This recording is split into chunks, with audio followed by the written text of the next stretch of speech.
Memory protection in operating systems.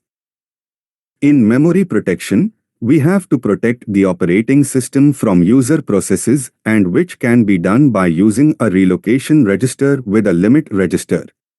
Here, the relocation register has the value of the smallest physical address, whereas the limit register has the range of the logical addresses.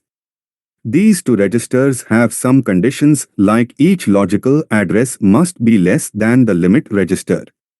The memory management unit is used to translate the logical address with the value in the relocation register dynamically, after which the translated or mapped address is then sent to memory. In the above diagram, when the scheduler selects a process for the execution process, the dispatcher, on the other hand, is responsible for loading the relocation and limit registers with the correct values as part of the context switch, as every address generated by the CPU is checked against these two registers, and we may protect the operating system, programs, and the data of the users from being altered by this running process. Need of memory protection.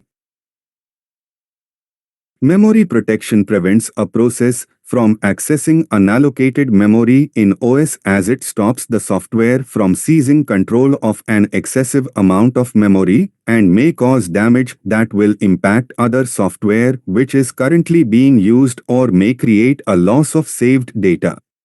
These resources of memory protection also help in detecting malicious or harmful applications that may after damaged the processes of the operating system.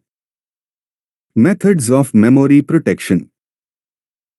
There are various methods for protecting a process from accessing memory that has not been allocated, and some of the commonly used methods are given below. Memory protection using keys. The concept of using memory protection with keys can be found in most modern computers with the purpose of paged memory organization and for the dynamic distribution between the parallel running programs. The keys are based on the use of special codes, as we can verify the compliance between using arrays of memory cells and the number of running programs.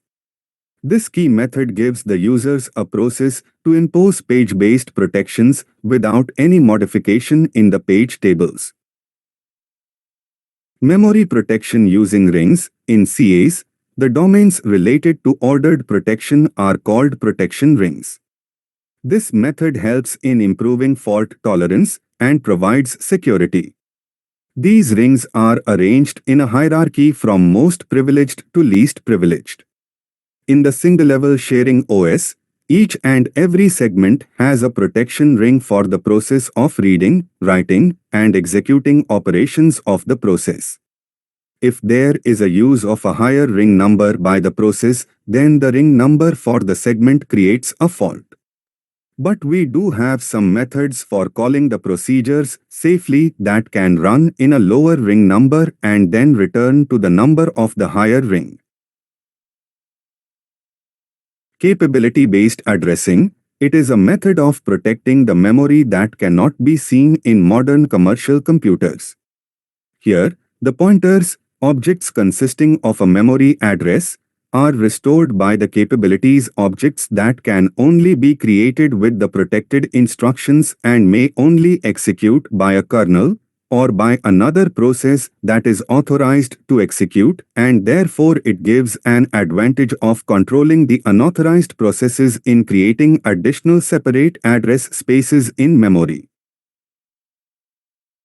Memory protection using masks. The masks are used in the protection of memory during the organization of paging. In this method, before the implementation, the page numbers are indicated to each program and are reserved for the placement of its directives. Here the allocated pages for the program are now given the control of the operating system in the form of mask code, an n-bit binary code, which is formed for every working program that is determined by the bit number of OD pages. Memory protection using segmentation.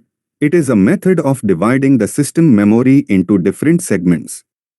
The data structures of x86 architecture of OS like local descriptor table and global descriptor table are used in the protection of memory. Memory protection using simulated segmentation. With this technique, we can monitor the program for interpreting the machine code instructions of system architectures. Through this, the simulator can help in protecting the memory by using a segmentation using the scheme and validating the target address of every instruction in real time.